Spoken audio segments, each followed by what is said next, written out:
कहाँ पे जा रही हैं। पहले हमारे पास कोरोना जैसी लहर आई और एक नहीं 4 लहरें आई। उसके बाद हमारे पास स्मोक आया, उसके बाद डेंगू भी आया and now we are facing fuel shortage. क्योंकि मुझे समझ नहीं आ रही है कि एज अ डायरेक्टर बात करूँ या एज अ स्टूडेंट बात करूँ।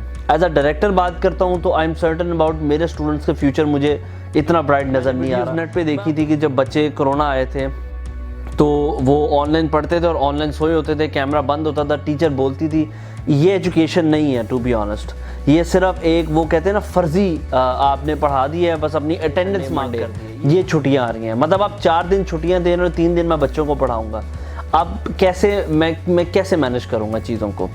मैं नहीं, बाकी एजुकेशनल अदारे, आपको लगता है बच्चा 3 दिन में पढ़ सकता है? जो सॉफ्ट टारगेट है, आप हार्ड टारगेट को क्यों नहीं पकड़ते हैं?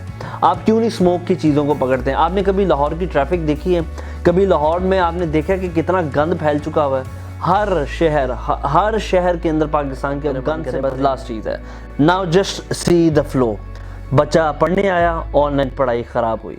ऑनलाइन पढ़ाई ख़राब हुई, उसका प्रैक्टिकल क्योंकि हो नहीं रहा। मैकेनिकल इंजीनियर फॉर एग्जांपल बन रहा है, मैकेनिकल भी कोई प्रैक्टिकल नहीं हो रहा। क्यों? बच्चा घर में सोफे में आराम से बैठ के सो के पढ़ रहा है, ये ख़राब हुआ।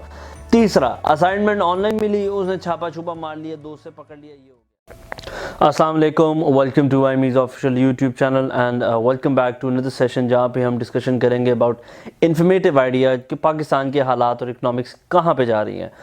पहले हमारे पास कोरोना जैसी लहर आई और एक नहीं 4 लहरें आई। उसके बाद हमारे पास स्मोक आया, उसके बाद डेंगू भी आया and now we are facing fuel shortage. Pakistan की इकनॉमिक्स के बारे में, इकॉनमी के बारे में आई एम सर्टन कि बहुत डिस्टर्बेंस है। डॉलर हाइक आ रहा है, कभी यूरो हाइक आ रहा है। इतनी इंस्टेबिलिटी में बिज़नेस करना, एजुकेशन चलाना, एजुकेशन में सर्वाइव करना, बच्चों की एजुकेशन को देखते हुए एक एनालिसिस रेस करना, for me it's very tough now to be honest. क्यों? क्योंकि मुझे समझ नहीं आ रही है कि एज अ डायरेक्टर बात करूं या एज अ स्टूडेंट बात करूं। एज अ डायरेक्टर बात करता हूं तो आई एम सर्टन अबाउट मेरे स्टूडेंट्स के फ्यूचर मुझे इतना ब्राइट नज़र नहीं आ रहा। मैं आपको एक सरप्राइज फैक्ट बताता हूँ। कोरोना की वजह से जितनी भी एंट्रीज आई हैं, मतलब जिन बच्चों के मैट्रिक के अंदर या ओ लेवल्स के अंदर स्ट्रेट ए स्टार्स या ए से या फिर 90 to 95% स्कोर किए, उन्होंने FSE में आके 55-60 ये एवरेज चल रही थी। और 90% बच्चों ने हमें यही बोला कि सर कोरोना की वजह से हमारी ऑनलाइन स्टडी नहीं हुई। तो इसका मतलब है कि कोरोना तो आया मगर आपने ऑनलाइन स्टडी जो करवाई वो भी ठीक नहीं करवाई। मतलब कितनी मैंने वीडियोस नेट पे देखी थी कि जब बच्चे कोरोना आए थे तो वो ऑनलाइन पढ़ते थे और ऑनलाइन सोए होते थे, कैमरा बंद होता था, टीचर बोलती थी ये एजुकेशन नहीं है। टू बी ऑनेस्ट ये सिर्फ एक वो कहते हैं ना फर्जी आपने पढ़ा दी है, बस अपनी अटेंडेंस मार्क कर दी है, ये वो चीज़ हुई है।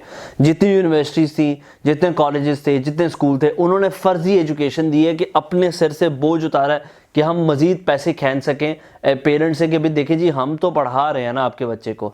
This is not how it should work. To be honest मैं आपको बता रहा हूँ हमने क्या किया, इसके रिएक्टिव क्या लिए थे। बट रिएक्टिव कब तक मैं लेता रहूँ मुझे ये समझ नहीं आ रही। मैं अगला टॉपिक डिस्कस करूँगा। हमने मेक श्योर किया कि बच्चे ऑनलाइन तो पढ़ें, बट अब बाद में आती है बात कि अब दोबारा ये स्मोक आ गया और हमें पता चला कि फ्राइडे, सैटरडे, संडे, मंडे ये छुट्टियाँ आ रही हैं। मतलब आप 4 दिन छुट्टियाँ दे रहे हो, 3 दिन मैं बच्चों को पढ़ाऊँगा। अब कैसे मैं कैसे मैनेज करूँगा चीज़ों को। मैं नहीं, बाकी एजुकेशनल अदारे, आपको लगता है बच्चा 3 दिन में पढ़ सकता है? हर कोर्स के कुछ क्रेडिट आवर्स होते हैं जो उसको मैच करने होते हैं। हमारे कोर्स में credit hours plus practical hours हैं। हम कैसे मैच करेंगे जब आप लोगों ने ये ख़त्म कर देनी एजुकेशन? मुझे पता है कि स्मोक एक ऐसी लहर है जो कि it is very injurious to your health, but इसका मतलब ये थोड़ी है कि आप लोग वो चीज़ को बंद कर दें जो सॉफ्ट टारगेट है। आप हार्ड टारगेट को क्यों नहीं पकड़ते हैं? आप क्यों नहीं स्मोक की चीज़ों को पकड़ते हैं? आपने कभी लाहौर की ट्रैफिक देखी है? कभी लाहौर में आपने देखा कि कितना गंद फैल चुका हुआ है? हर शहर के अंदर पाकिस्तान के अब गंद से भरे हुए हैं। कोई सीवरेज सिस्टम प्रॉपर नहीं है, कोई आपका ऐसा सिस्टम नहीं है कि जो कचरा उठाए। अच्छा मतलब सिस्टम तो एक अलग से, मैं भी रिसेंटली आपको एक पिक्चर भी दिखा रहा हूँ, मैंने खुद देखा है अपनी आंखों से। लोग सड़क पे जो है ना कचरा फेंक जाते हैं।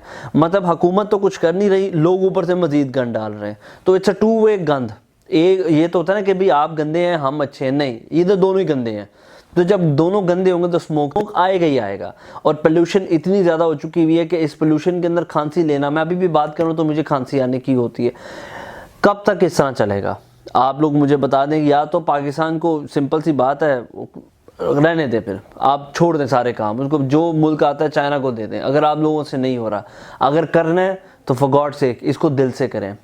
मतलब मेरे पास कितने महकमे हैं जहाँ पे मैं करप्शन की बातें कर सकता हूँ, मेरे पास कितनी चीज़ें हैं जहाँ पे मैं बात कर सकता हूँ, मगर मजाल है कि कहीं पे इन्होंने कोई किसी चीज़। अभी रिसेंटली एक मैंने देखी है वीडियो शफकत महमूद साहब की, जिसमें वो एक गए हैं स्कूल में और कहते हैं कि जी आपको पता है मैं कौन हूँ, मैं छुट्टी देने वाला अंकल हूँ।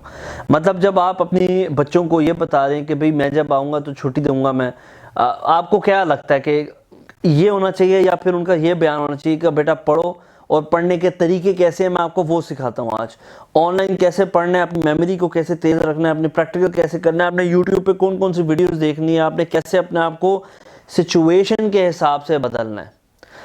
आप पहले आपका या आपको याद होगा हम कहते थे जी मैट्रिक का वही सिलेबस है जो आज तक चल रहा है, जो 1901 में भी चल रहा था, आज भी वही चल रहा है। अब हम न्यू टॉपिक पे आ गए हैं कि जी छुट्टी और ऑनलाइन को कैसे मैनेज करना है। मतलब हम एक चीज़ से निकले नहीं थे कि अब हम दूसरी चीज़ में फंस गए हैं। पहले क्या होता था जी, आपकी किताबों में आपको पता है रट्टा, एब्सोल्यूट रट्टा मैट्रिक में, फिर भी ओ लेवल ए लेवल के बच्चे तमीज़ से पढ़ते हैं, उनका एक कॉन्सेप्ट बिल्ड करते हैं। मगर मैट्रिक और ये एफएससी वाले तो रट्टे पे चल रहे होते थे। अब जब ये रट्टे पे चढ़ते हैं, मैं आप लाइव एग्जांपल बता देता हूँ। मैंने बच्चों को बुलाया, जो हमारा आपको पता है एडमिशन लेने का प्रोसेस क्या है। एडमिशन होने से पहले एंट्री टेस्ट होता है। अच्छा, हमने ना फॉर एग्जाम्पल 5x = 3x + 2 ये एक इक्वेशन है, ठीक है। मैंने 3x = 5x + 2 कर दिया, सिर्फ ये दो वैल्यूज को इधर की है। बच्चे कंफ्यूज हो जाते हैं। और ये एफएससी के बच्चे की मैं बात कर रहा हूँ, मेरे सामने बैठा बच्चा यूं फंबल कर रहा होता है। जब इस तरह का बच्चा मेरे पास आएगा और बाद में कहता है जी हमारी जॉब, और जब मैंने इसको जॉब पे भेजना है, कैन यू इमेजिन कि ये इंडस्ट्री में जाके क्या गन मारेगा। अब आप देखें ज़रा, मैं लास्ट चीज़ छेड़ रहा हूँ, कैमरामैन बार बार कह रहा है बात करें बंद करें, बस लास्ट चीज़ है। Now just see the flow. बच्चा पढ़ने आया, ऑनलाइन पढ़ाई ख़राब हुई, ऑनलाइन पढ़ाई ख़राब हुई, उसका प्रैक्टिकल क्योंकि हो नहीं रहा। मैकेनिकल इंजीनियर फॉर एग्जांपल पढ़ रहा है, मैकेनिकल भी कोई प्रैक्टिकल नहीं हो रहा, क्यों? बच्चा घर में सोफे में आराम से बैठ के सो के पढ़ रहा है, ये ख़राब हुआ। तीसरा, असाइनमेंट ऑनलाइन मिली, उसने छापा छुपा मार लिया, दोस्त से पकड़ लिया, ये हो गया। चौथा, एग्जाम्स हुए, उसको चेक एंड बैलेंस नहीं है, ये भी छापे बज रहे हैं। वाइवा हुआ, वाइवा में मैंने वो देखी जी बड़ी चिट्टे लगी हुई है, बच्चा इधर से पढ़ रहा है इधर से पढ़ रहा है। उसके बाद यूनिवर्सिटी ग्रेजुएट हो गया, चले फॉर एग्जांपल, बाद में जॉब लेने का इंटरव्यू के कोई एथिक्स नहीं आते, चलो जी मिल गई जॉब, तो जो इसने पढ़ा है ये कैसे इस्तेमाल करेगा, मेरा ये सवाल है। आप मुझे प्लीज़ इसको कमेंट में बताएं कि कैसे हम अपनी इंडस्ट्री को चलाएंगे। आप लोग सिर्फ देख रहे हैं कि ये 4 साल को, मैंने हमेशा बोला कि छोटी सोच मत रखें, बड़ी सोच रखें। ये 4 साल बड़े छोटे हैं, अगले 20 साल जो आपने पाकिस्तान की तकदीर बदलनी है उसका सोचें, खुदा रहा उसका सोचें। Thank you so much for watching this video. Please subscribe to this channel, please keep watching, keep sharing, keep liking.